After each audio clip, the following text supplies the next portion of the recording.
നമസ്കാരം. Live at 6 ആരംഭിക്കുകയാണ്. തലക്കെട്ടുകൾ.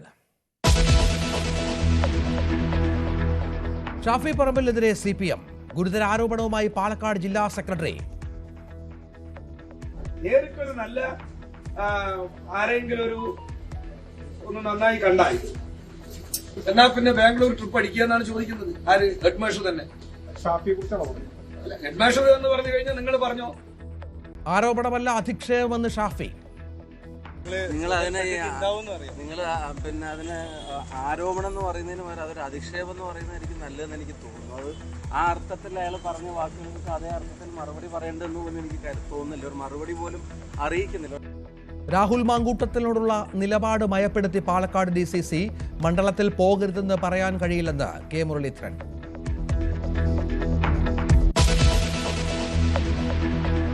സുകുമാരൻ നായരെ അണിനയിപ്പിക്കാൻ കോൺഗ്രസ് നീക്കം. നേതാക്കൾ ചങ്ങനാശ്ശേരിയിൽ ചെന്ന് ചർച്ച നടത്തും. NSSുമായി എല്ലാ കാലത്തും കോൺഗ്രസിന് സൗഹൃദമെന്ന് സണ്ണി ജോസഫ്. ആചാര സംരക്ഷണത്തിന് UDF ഉണ്ടായിരുന്നുള്ളൂവെന്ന് VD സതീശൻ. പത്തനംതിട്ടയിൽ സുകുമാരൻ നായർക്കെതിരെ ബാനർ.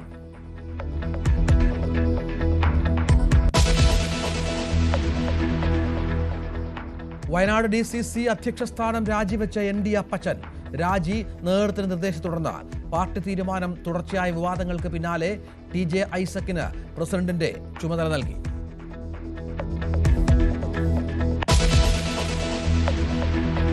ചേർത്തല ബിന്ദു പത്മനാഭൻ കൊലക്കേസിൽ തെളിവെടുപ്പിന് അന്വേഷണ സംഘം. പ്രതി സെബാസ്റ്റ്യനെ വേളാങ്കണ്ണിയിലെത്തിക്കും. മൃതദേഹം പലയിടത്തായി മറവ് ചെയ്തെന്ന് കുറ്റസമ്മതം. റിമാൻഡ് റിപ്പോർട്ടിന്റെ പകർപ്പ് News 18.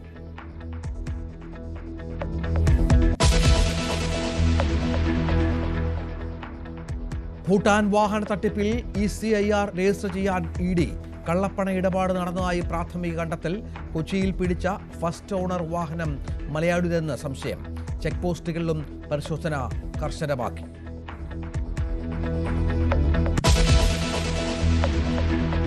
സംസ്ഥാനത്ത് മഴ കനക്കുന്നു. 50 കിലോമീറ്റർ വേഗത്തിൽ കാറ്റിനു സാധ്യത. മത്സ്യത്തൊഴിലാളികൾക്ക് ജാഗ്രതാ നിർദ്ദേശം. 2 ജില്ലകളിൽ ഓറഞ്ച് അലേർട്ട്, 5ഇടത്ത് യെല്ലോ.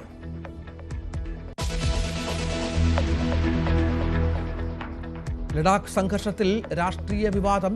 പരിസ്ഥിതി പ്രവർത്തകൻ സോനം വാങ്ചുക്കിനെതിരെ CBI അന്വേഷണം. 50 പേർ കസ്റ്റഡിയിൽ. യോഗം വിളിച്ച് ലഫ്റ്റനന്റ് ഗവർണർ. നിരോധനാജ്ഞ തുടരുന്നു. ഇന്ത്യ പാക് മത്സരത്തിനിടെ പ്രകോപനപരമായ അംഗവിക്ഷേപം. ICCക്ക് പരാതി നൽകി BCCI. ഹാരിസ് റൌഫിനും സാഹിബ് സാദ ഫർഹാനുമെതിരെ നടപടി വേണമെന്ന ആവശ്യം. താരങ്ങളെ ICC വിളിപ്പിച്ചേക്കും.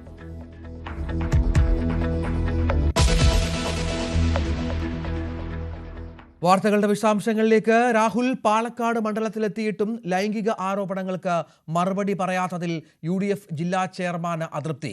ശുദ്ധത വരുത്തേണ്ടത് രാഹുലെന്ന് UDF ചെയർമാനും മുസ്ലിം ലീഗ് ജില്ലാ പ്രസിഡന്റുമായ മരക്കാർ മാരായമംഗലം. അതേസമയം രാഹുലിന് വിലക്ക് കൽപ്പിച്ചിട്ടില്ലെന്ന് DCC അധ്യക്ഷൻ A തങ്കപ്പൻ പ്രതികരിച്ചു. ഷാഫി പറമ്പിൽ പെൺകുട്ടികളെ ബംഗളൂരുവിലേക്ക് വിളിക്കുന്നുവെന്ന ഗുരുതര ആരോപണവുമായി CPMും രംഗത്തെത്തി.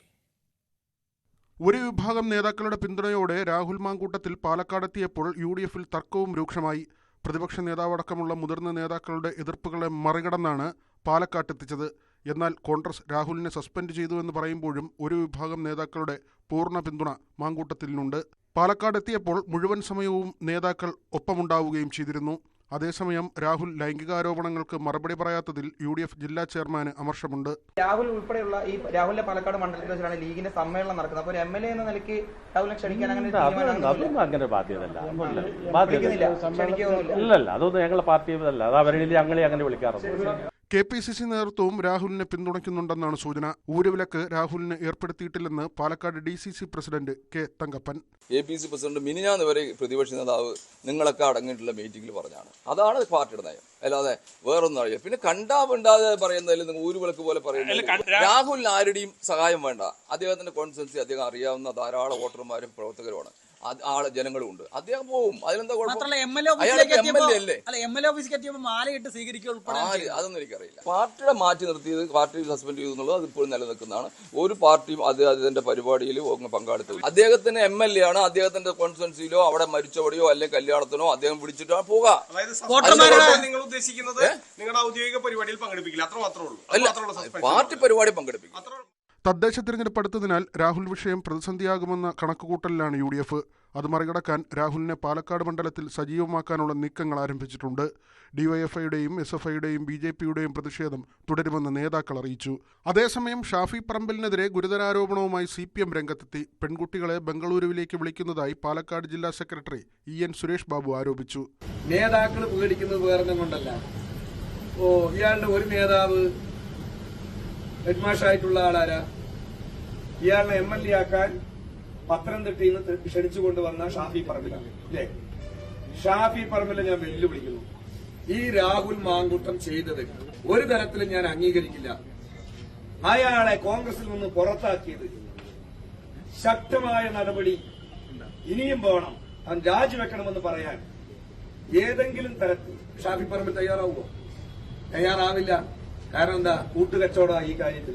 പരസ്യമായി ഇവരെക്കാളും കൂടുതൽ നേരിട്ട് ചോദിക്കണമെന്നാ പറയുന്നത് ചില ആളുകളെ കാണുമ്പോൾ. ഞാനതൊന്നും ഇപ്പൊ ഇവിടെ പറയുന്നില്ല. ഞങ്ങളൊക്കെ ഇങ്ങനെ പൊതുപ്രവർത്തനം നടത്തുമ്പോൾ എങ്ങനെ ഇത് ഞങ്ങൾക്ക് സത്യം പറഞ്ഞ അതിശയം തോന്നുകയാണ്.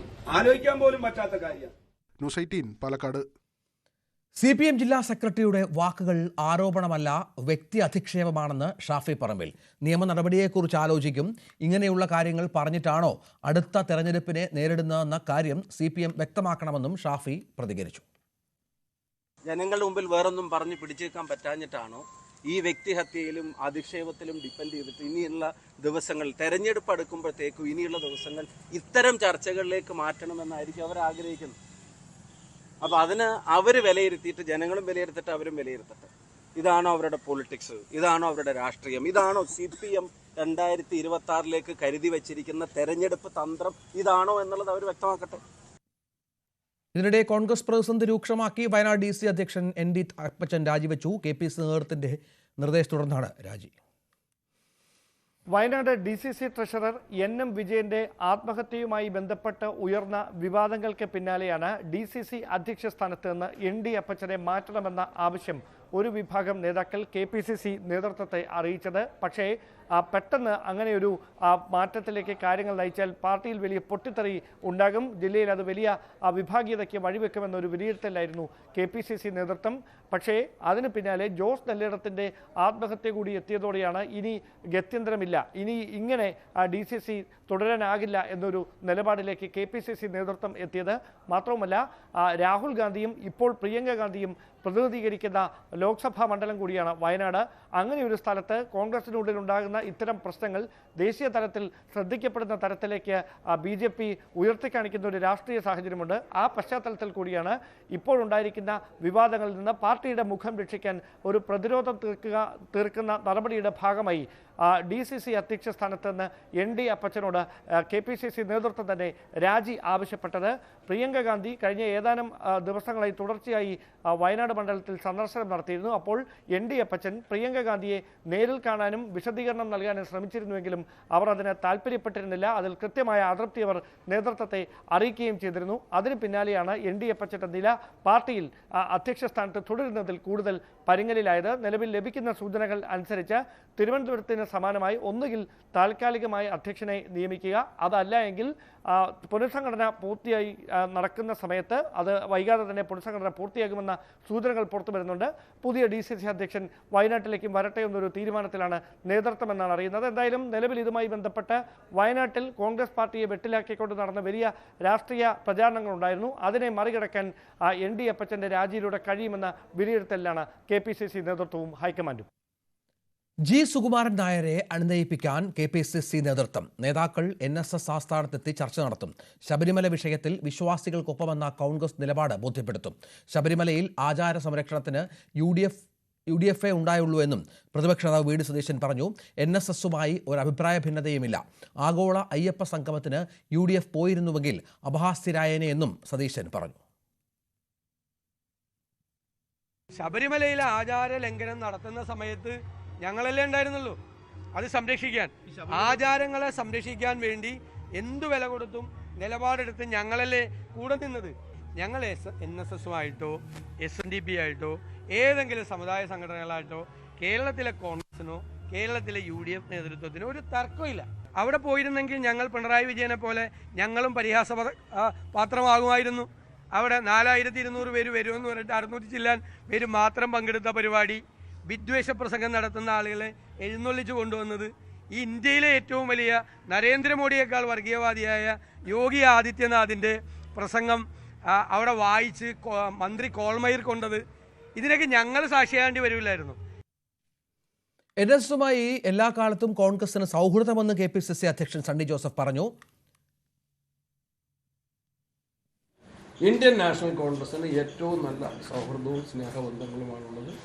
അവരുടെ എല്ലാ ക്രിയാത്മകമായ നിർദ്ദേശങ്ങളെയും ഞങ്ങൾ സജീവമായിട്ട് തന്നെ പരിഗണിക്കുന്നു. രാഷ്ട്രീയമായി UDFന് തിരിച്ചടി എല്ലാ കാലത്തും NSSന്റെ നിലപാട് സമദൂര നിലപാടാണത്, പ്രഖ്യാപിത നിലപാട്. ആ നിലപാടിൽ നിന്നും വ്യത്യാസമുണ്ട്.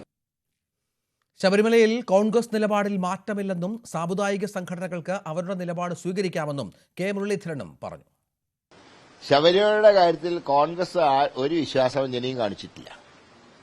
മാത്രമല്ല, ശബരിമലയിലെ ഈ വിഷയമുണ്ടായപ്പോൾ ശക്തമായ രാഷ്ട്രീയ തീരുമാനമെടുത്ത പാർട്ടി ഇന്ത്യൻ നാഷണൽ കോൺഗ്രസാണ്.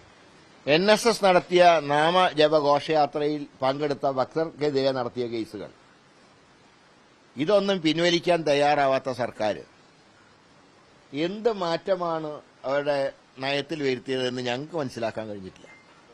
ഞങ്ങൾ അന്നെടുത്ത നിലപാടിൽ തന്നെയാണ് ഇന്നും ഉറച്ചു നിൽക്കുന്നത്. അതിന്റെ വരും വരായികൾ എന്താണെങ്കിലും ശരി, ആ നയത്തിൽ ഉറച്ചു നിന്നുകൊണ്ട് തന്നെ പാർട്ടി മുന്നോട്ട് പോകും. അല്ല, അത് അവരുടെ ഇഷ്ടമാണ്. ഒരു സമുദായ സംഘടന അനുകൂലിച്ചും പ്രതികൂലിച്ചും എടുക്കുന്ന തീരുമാനങ്ങൾ അവരുടെ ഇഷ്ടമനുസരിച്ച് അവർക്ക് എടുക്കാൻ അവകാശമുണ്ട്. ഞങ്ങൾ അതിനെ ചോദ്യം ചെയ്യാനോ അല്ലെങ്കിൽ അതിനെ വിമർശിക്കാനോ ഞങ്ങളില്ല. പക്ഷെ ഞങ്ങളുടെ നയത്തിൽ ഞങ്ങൾ മാറ്റം വരുത്തില്ല. NSസുമായി ഒരു തർക്കത്തിനുമില്ലെന്ന് തിരുവഞ്ചൂർ രാധാകൃഷ്ണൻ MLA പറഞ്ഞു. വിശ്വാസ സംരക്ഷണത്തിൽ NSസുമായി യോജിച്ചാണ് പ്രവർത്തിച്ചത്. സർക്കാരാണ് U-ടേൺ എടുത്തത്. ആചാര സംരക്ഷണത്തിന് സർക്കാരിനെ കഴിയൂ എന്നതിൽ തർക്കമില്ല. അത് സർക്കാർ ചെയ്യുന്നില്ല എന്നുള്ളതാണ് പ്രശ്നമെന്നും തിരുവഞ്ചൂർ പറഞ്ഞു. ഞാൻ അദ്ദേഹമായിട്ട് ഒരു തർക്കത്തിനുമില്ല. പണ്ടും ഇല്ല, ഇന്നും ഇല്ല, നാളെ നമ്മൾ തർക്കത്തിന് പോകാനില്ല. നമ്മളുടെ ലക്ഷ്യം വേറെയാണ്. അതുകൊണ്ട് ആ രൂപത്തിൽ നമ്മൾ പോവുക എന്നുള്ളതല്ലാതെ നമുക്ക് വേണ്ടത് എന്താ, വിശ്വാസ സംരക്ഷണം ഇവിടെ നടക്കുമോ ഇല്ലയോ, അതാ പ്രധാനപ്പെട്ട പ്രശ്നം. NSS നിലപാട് മാറ്റത്തിൽ ദുഃഖിതനാണെന്ന് PC ജോർജും പറഞ്ഞു. സുകുമാരൻ നായർ എങ്ങനെ ഈ അബദ്ധം കാണിച്ചു എന്നറിയില്ല. PC ജോർജ് ഇക്കാര്യം ചൂണ്ടിക്കാട്ടി. പറയുന്നത് അത് നേതാക്കന്മാരുടെ പ്രസിഡന്റുമാരുടെ ഒരു പിന്തുണ മാത്രമാണ്, ജനങ്ങളല്ല. അത് NSSന്റെ കഷ്ടകാലം.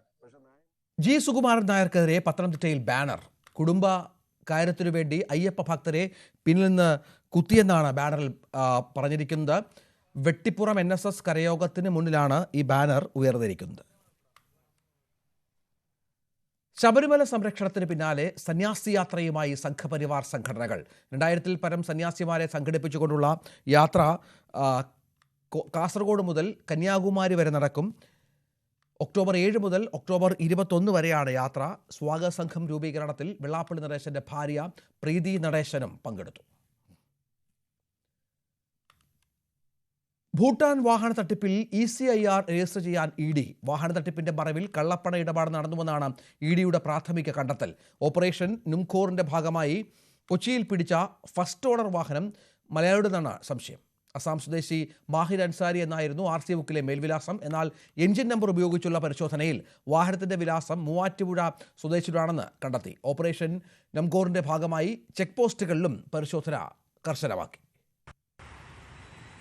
ഭൂട്ടാൻ കാർ തട്ടിപ്പ് കേസിൽ കസ്റ്റംസിൻ്റെയും അതോടൊപ്പം തന്നെ EDയുടെയും അന്വേഷണം തുടരുകയാണ്. ED പ്രാഥമികമായ വിവരങ്ങൾ ശേഖരിച്ചിട്ടുണ്ട്. ഇതിൽ ബെനാമി ഇടപാടുകൾ അടക്കം ഇക്കാര്യത്തിൽ സംശയിക്കുന്നുണ്ട്.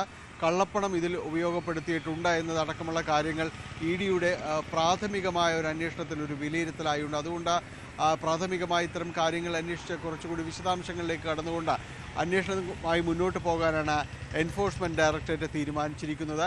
അതോടൊപ്പം കസ്റ്റംസിൻ്റെ അന്വേഷണത്തിൽ കണ്ടെത്തിയ പുതിയ വസ്തുതകൾ കുറച്ചുകൂടി ഞെട്ടിപ്പിക്കുന്നതാണ്. കാരണം ഈ കേസുമായി ബന്ധപ്പെട്ടുകൊണ്ട് അന്വേഷണം മുന്നോട്ട് പോകുമ്പോൾ പലരും തന്നെ അവരുടെ കൈവശമുള്ള വാഹനങ്ങൾ സംസ്ഥാനത്തിന് പുറത്തേക്ക് കടത്താൻ ശ്രമിക്കുന്നതായുള്ള വിവരങ്ങൾ കസ്റ്റംസിന് ലഭ്യമായിട്ടുണ്ട്. അതുകൊണ്ട് തന്നെ പുറത്തേക്ക് പോകുന്ന ചെക്ക് പോസ്റ്റുകൾ അതിൽ കൂടുതൽ പരിശോധനകൾ കർശനമാക്കാനായിട്ട് നിർദ്ദേശം കസ്റ്റംസിൻ്റെതായിട്ട് പുറത്തു വന്നിട്ടുണ്ട്.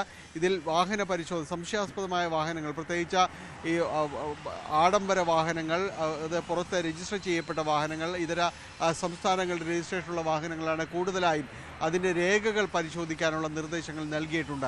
കസ്റ്റംസിന് സംശയമുള്ള ചില വാഹനങ്ങൾ, അതിൻ്റെ വിവരങ്ങൾ കസ്റ്റംസ് ലഭ്യമാക്കിയിട്ടുണ്ട്. ഇതിൻ്റെ നമ്പറുകളടക്കം ചെക്ക് പോസ്റ്റുകൾ ലഭ്യമാക്കിയിട്ടുണ്ട്. അതുകൊണ്ട് തന്നെ പരിശോധന കർശനമാക്കാൻ നിർദ്ദേശം നൽകിയിരിക്കുന്നു.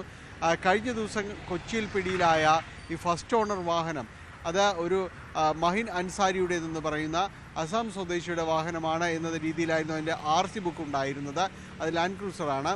അത് 92 മോഡലാണ്. 2012 അത് ഇവിടെ രജിസ്ട്രേഷൻ, അരുണാചൽ പ്രദേശിൽ രജിസ്ട്രേഷൻ നടത്തിയതായിട്ട് കണ്ടെത്തിയിട്ടുള്ളത്.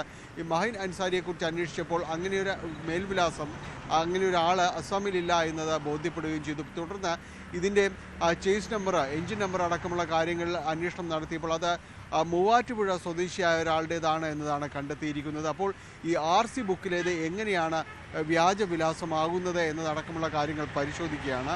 മൂവാറ്റുപുഴ സ്വദേശിക്ക് നിലവിൽ സമൻസ് നൽകാനാണ് നീക്കം നടക്കുന്നത്. വരും ദിവസങ്ങളിൽ ഇയാൾ കസ്റ്റംസിൽ ഹാജരായിക്കൊണ്ട് ഇതിൻ്റെ വിശദാംശങ്ങൾ എന്താണ്, ഇത് നിറം മാറ്റാൻ ഉള്ള കാര്യങ്ങൾക്കാണ് നൽകിയിരിക്കുന്നത്, അത് എന്ത് സാഹചര്യത്തിലാണ് എന്നത് വിശദീകരിക്കാനാണ് സമൻസ് നൽകുന്നത്. ഒപ്പം തന്നെയും നടൻ അമിത് ചക്കാലക്കൽ, ഇയാളെക്കുറിച്ച് കൂടുതൽ അന്വേഷിക്കാനാണ് കസ്റ്റംസ് തീരുമാനിക്കുന്നത്. ഇയാളുടെ ഒരു വാഹന ഇടപെടൽ, അത്തരം കാര്യങ്ങൾ, താരങ്ങൾക്കിടയിൽ കൂടുതലും ഇത്തരം ആഡംബര വാഹനങ്ങൾ ലഭ്യമാക്കുന്നതിൽ ഇയാൾക്ക് പങ്കുണ്ടോ എന്നതടക്കമുള്ള കാര്യങ്ങൾ പരിശോധിക്കുന്നുണ്ട്. ഇയാൾക്ക് പരിചയമുള്ള ഗ്യാരേജിൽ ഇയാളുടെ ശുപാർശയിൽ കൂടുതൽ വാഹനങ്ങൾ വന്നിട്ടുണ്ട്. ഇതെങ്ങനെയെന്നതും കസ്റ്റംസ് പരിശോധിക്കുകയാണ്. ബിന്ദുവിനെ കൊന്നത് തന്നെ.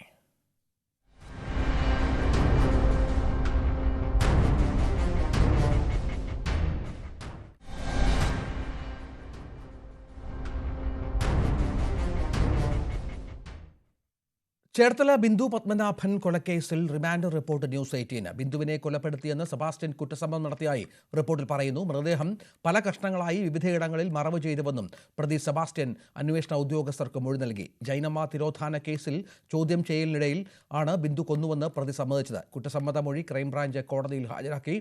സെബാസ്റ്റ്യനുമായി വേളാങ്കണ്ണിയിൽ ക്രൈംബ്രാഞ്ച് തെളിവെടുപ്പ് നടത്തും. ശരണ്യ സ്നേഹൻ തയ്യാറാക്കിയ റിപ്പോർട്ട്. ചേർത്തല തിരോധാന കേസിൽ ഏറ്റവും നിർണായകമായ ഒരു ചുവടുവയ്പ്പിലേക്കാണ് അന്വേഷണ സംഘം എത്തിയിരിക്കുന്നത്. ഇന്ന് നമുക്ക് ലഭ്യമായ റിമാൻഡ് റിപ്പോർട്ട് പ്രകാരം സെബാസ്റ്റ്യൻ ബിന്ദു പത്മനാഭനെ കൊലപ്പെടുത്തിയെന്ന കുറ്റസമ്മത മൊഴി ക്രൈംബ്രാഞ്ചിന് നൽകിയിരിക്കുന്നു എന്നുള്ളതാണ് ക്രൈംബ്രാഞ്ച് CI ഹേമന്ത് നൽകിയ റിമാൻഡ് റിപ്പോർട്ടിൽ വ്യക്തമാക്കിയിട്ടുള്ളത്. അതിൽ തന്നെ സെബാസ്റ്റ്യൻ തന്റെ അന്വേഷണത്തിൽ സെബാസ്റ്റ്യൻ ബിന്ദു പത്മനാഭനെ താൻ കൊലപ്പെടുത്തി എന്നുള്ള കുറ്റസമ്മത മൊഴി കൂടി നൽകിയിട്ടുള്ളത്. വിശദമായ ഒരു കുറ്റസമ്മത മൊഴിയാണ് സെബാസ്റ്റ്യൻ ക്രൈംബ്രാഞ്ച് സംഘത്തിന് നൽകിയിട്ടുള്ളത്. അതിൽ തന്നെ ആ കുറ്റസമ്മത മൊഴിയിൽ സംസ്ഥാനത്തിന് പുറത്ത് പല ഭാഗങ്ങൾ ബിന്ദുവുമായി സഞ്ചരിച്ചിട്ടുള്ളത് അടക്കമുള്ള കാര്യങ്ങൾ വ്യക്തമാക്കുന്നുണ്ട്. സംസ്ഥാനത്തിന് പുറത്ത് ബിന്ദുവിനെ കൊലപ്പെടുത്തിയ ശേഷം മൃതദേഹാവശിഷ്ടങ്ങൾ സംസ്ഥാനത്തിന്റെ പുറത്ത് പല ഭാഗങ്ങളിലായി ഉപേക്ഷിച്ചിട്ടുണ്ട് എന്നുള്ള സൂചനകളുമൊക്കെ ലഭ്യമാകുന്നുണ്ട്. അന്വേഷണ സംഘം സെബാസ്റ്റ്യനെയും കൊണ്ട് ചേർത്തല പള്ളിപ്പുറത്തു നിന്നും അടുത്ത ദിവസം തന്നെ വേളാങ്കണ്ണി അടക്കമുള്ള പ്രദേശങ്ങളിലേക്ക് തെളിവ് എടുപ്പിനായി പോകും. ആലപ്പുഴയിൽ നിന്നും ശരണ്യ സ്നേഹജൻ, ന്യൂസ് 18. ലഡാക്കിൽ പ്രക്ഷോഭത്തിന് നേതൃത്വം നൽകിയ പരിസ്ഥിതി പ്രവർത്തകൻ സോനം വാങ്ചൂക്കിനെതിരെ CBI അന്വേഷണം. വാങ്ചൂക്കിന്റെ സ്ഥാപനം വിദേശ സംഭാവന നിയന്ത്രണ ചട്ടം ലംഘിച്ചുവെന്ന ആരോപണത്തിലാണ് CBI പ്രാഥമിക അന്വേഷണം ആരംഭിച്ചത്. ആഭ്യന്തര മന്ത്രാലയത്തിൽ ലഭിച്ച പരാതിയുടെ അടിസ്ഥാനത്തിൽ 2 മാസം മുൻപാണ് അന്വേഷണം തുടങ്ങിയതെന്ന് CBI വൃത്തങ്ങൾ അറിയിച്ചു. വാങ്ചൂക്കിന്റെ സ്ഥാപനമായ Himalayan institute of alternatives FCRI ലംഘിച്ചു എന്നാണ് പരാതി. അതേസമയം ലഡാക്കിലെ സ്ഥിതിഗതികൾ വിലയിരുത്തുന്നതിനായി ലഫ്റ്റനന്റ് ഗവർണർ കവീന്ദർ ഗുപ്ത ഉന്നതതല സുരക്ഷാ അവലോകന യോഗം വിളിച്ചു ചേർത്തു. ലേയിൽ പോലീസും അർദ്ധസൈനിക വിഭാഗങ്ങളും കർഫ്യൂ കർശനമാക്കി 50 പേരെ കസ്റ്റഡിയിലെടുത്തു. ബുധനാഴ്ച ലഡാക്കിൽ നടന്ന വൻ ബന്ദ് അക്രമാസക്തമായിരുന്നു. 4 പേർ കൊല്ലപ്പെടുകയും നിരവധി പേർക്ക് പരിക്കേൽക്കുകയും ചെയ്തു. ഏഷ്യാ കപ്പ് മത്സരത്തിനിടെ പ്രകോപനപരമായ ആംഗ്യങ്ങൾ കാണിച്ചതിന് പാകിസ്ഥാൻ ക്രിക്കറ്റ് താരങ്ങൾക്കെതിരെ പരാതി നൽകി BCCI. ഇന്ത്യക്കെതിരായ സൂപ്പർ 4 പോരാട്ടത്തിനിടെ പാക് താരങ്ങളായ ഹാരിസ് റൌഫും സാഹിബ് സാദ ഫർഹാനും ഇന്ത്യൻ ആരാധകരെ പ്രകോപിപ്പിക്കുന്ന തരത്തിലുള്ള ആംഗ്യങ്ങളും സെലിബ്രേഷനും ചെയ്തത് വലിയ വിവാദമായിരുന്നു. സാഹിബ് സാദ ഫർഹാൻ, ഹാരിസ് റൌഫ് എന്നീ പാക് താരങ്ങൾക്കെതിരെയാണ് ഇപ്പോൾ BCCI രേഖാമൂലം ICCക്ക് പരാതി സമർപ്പിച്ചിരിക്കുന്നത്. ഇതിൽ പറയുന്ന പ്രധാനപ്പെട്ട കാര്യം സൂപ്പർ 4 മത്സരങ്ങൾക്കിടെ ഇന്ത്യ പാക് ഏറ്റുമുട്ടൽ നടക്കുന്നതിനിടയിലാണ് ഈ മത്സരത്തിൽ അർദ്ധ സെഞ്ചുറി നേടിയ സാഹിബ് സാദ ഫർഹാൻ ഇത്തരത്തിൽ ബാറ്റ് തോക്കുപോലെ ചൂണ്ടിക്കൊണ്ട് കാണികൾക്ക് നേരെ വെടിയുതിർക്കുന്ന തരത്തിലേക്കുള്ള ചില ആംഗ്യങ്ങൾ കാണിക്കുകയും ചെയ്ത് പിന്നാലെ ഇന്ത്യ മറുപടി ബാറ്റിങ്ങിനായി ഇന്ത്യ ഇറങ്ങിയപ്പോൾ ചില പ്രകോപനപരമായിട്ടുള്ള നടപടി ഇത്തരത്തിൽ ഹാരിസ് റൌഫിന്റെ ഭാഗത്തുനിന്ന് ഉണ്ടാവുകയും ചെയ്തു. ഒപ്പം തന്നെ കൈ ഉപയോഗിച്ച് ആംഗ്യം കാണിച്ചുകൊണ്ട് 6-0 എന്ന രീതിയിൽ ചില ആംഗ്യങ്ങൾ കാണിച്ചുകൊണ്ട് പഹൽഗാം ഭീകരാക്രമണത്തിന് പിന്നാലെ നടന്ന ഇന്ത്യ പാക് സംഘർഷത്തിൽ 6 വിമാനങ്ങൾ, ഇന്ത്യയുടെ 6 വിമാനങ്ങൾ വെടിവെച്ചിട്ടു എന്ന് സൂചന നൽകുന്ന തരത്തിലുള്ള ചില പ്രകോപനകരമായിട്ടുള്ള ആംഗ്യമായിരുന്നു ഇത്തരത്തിൽ ഹാരിസ് റൌഫിന്റെ ഭാഗത്തുനിന്ന് വരികയും ചെയ്ത. ഈ കാര്യങ്ങൾ ചൂണ്ടിക്കാണിച്ചുകൊണ്ടാണ് BCCI ഇപ്പോൾ ICCക്ക് രേഖാമൂലം പരാതി നൽകിയിരിക്കുന്നത്. സ്വാഭാവികമായും ഈ പരാതിയുമേൽ ഈ വിഷയത്തിൽ ഇരു താരങ്ങളും നിഷേധിച്ചാൽ, രേഖാമൂലം അടക്കമുള്ള കാര്യങ്ങളിൽ ഈ പരാതി നിഷേധിച്ചാൽ എന്തായാലും ICC ഇരുവരെയും വിളിപ്പിച്ചേക്കും.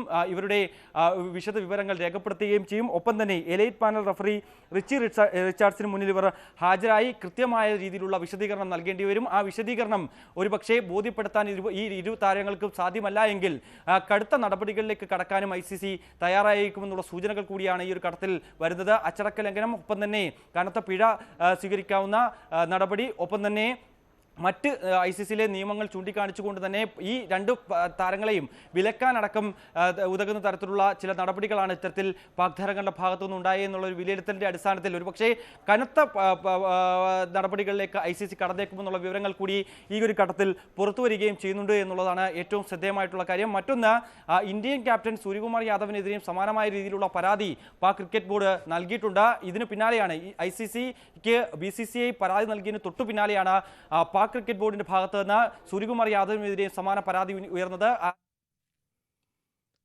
ഹസ്താന വിവാദത്തിൽ ഇന്ത്യൻ ക്രിക്കറ്റ് ടീമിനെ വിമർശിച്ച് കോൺഗ്രസ് MP ശശി തരൂർ കളിയുടെ സ്പിരിറ്റിൽ തന്നെ കളിക്കണമെന്ന ഏഷ്യ കപ്പ് ക്രിക്കറ്റ് ടൂർണമെന്റിടെ ഉണ്ടായ വിവാദത്തെ പരാമർശിച്ച് തരൂർ വ്യക്തമാക്കി. കാർഗിൽ യുദ്ധകാലത്ത് പോലും ഇന്ത്യൻ ടീം പാക് താരങ്ങൾക്ക് ഹസ്താനം നൽകിയിട്ടുണ്ടെന്നും ഇന്ത്യൻ എക്സ്പ്രസിൽ എഴുതിയ ലേഖനത്തിൽ തരൂർ വ്യക്തമാക്കി.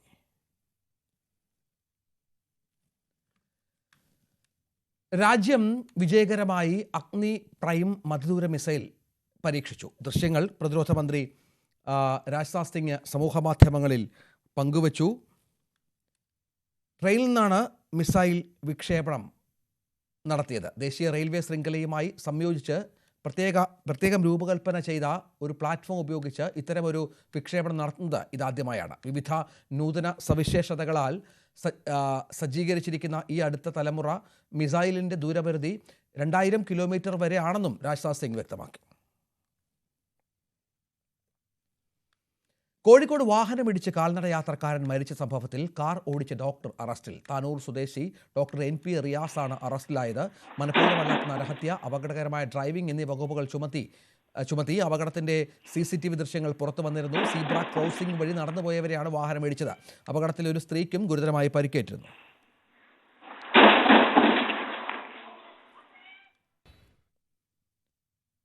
ഇടുക്കി കട്ടപ്പന പുളിയൻമലയിൽ ലോറിയും ബൈക്കും കൂട്ടിയിടിച്ച് ബൈക്ക് യാത്രികൻ മരിച്ചു. മുരിക്കടി സ്വദേശി ജോയിസ് ആണ് മരിച്ചത്. പുളിയൻമല ക്രൈസ്റ്റ് കോളേജ് അധ്യാപകനാണ്.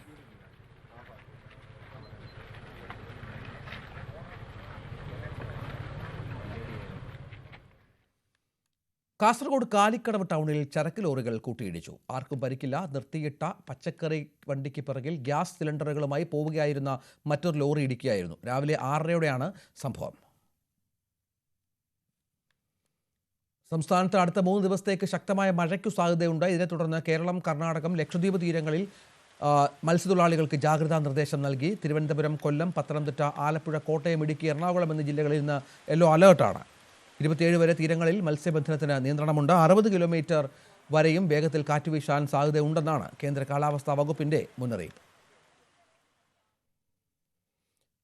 ലഹരി വിരുദ്ധ സന്ദേശവുമായി ന്യൂസ് 18 കേരളം നടത്തിവരുന്ന AD 2025 ക്യാമ്പയിൻ നാളെ സമാപിക്കും. തിരുവനന്തപുരം മാർ ഇവാനിയോസ് കോളേജിലാണ് സമാപന സമ്മേളനം നിശ്ചയിച്ചിരിക്കുന്നത്. ഇവാനിയോസിലെ ഗിരിദീപം കൺവെൻഷൻ സെന്ററിൽ നടക്കുന്ന AD 2025 ഗ്രാൻഡ് ഫിനാലെ വിദ്യാഭ്യാസ മന്ത്രി V. ശിവൻകുട്ടി ഉദ്ഘാടനം ചെയ്യും. സംസ്ഥാന പോലീസ് മേധാവി Ravada Chandrasekhar, mayor Arya Rajendran, VK Prashanth MLA, മുൻ DGP ഹൃഷരാജ് സിംഗ് എന്നിവർ പങ്കെടുക്കും.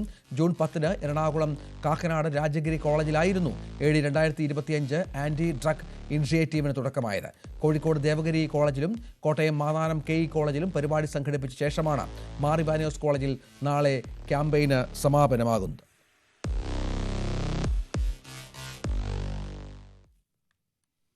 ഓസ്ട്രേലിയൻ മുൻ ക്രിക്കറ്റ് താരവും 2 തവണ ലോകകപ്പ് ജേതാവുമായ ലിസ കീറ്റ്ലിയെ മുംബൈ ഇന്ത്യൻസിന്റെ വനിതാ ടീമിന്റെ മുഖ്യ പരിശീലകയായി നിയമിച്ചു.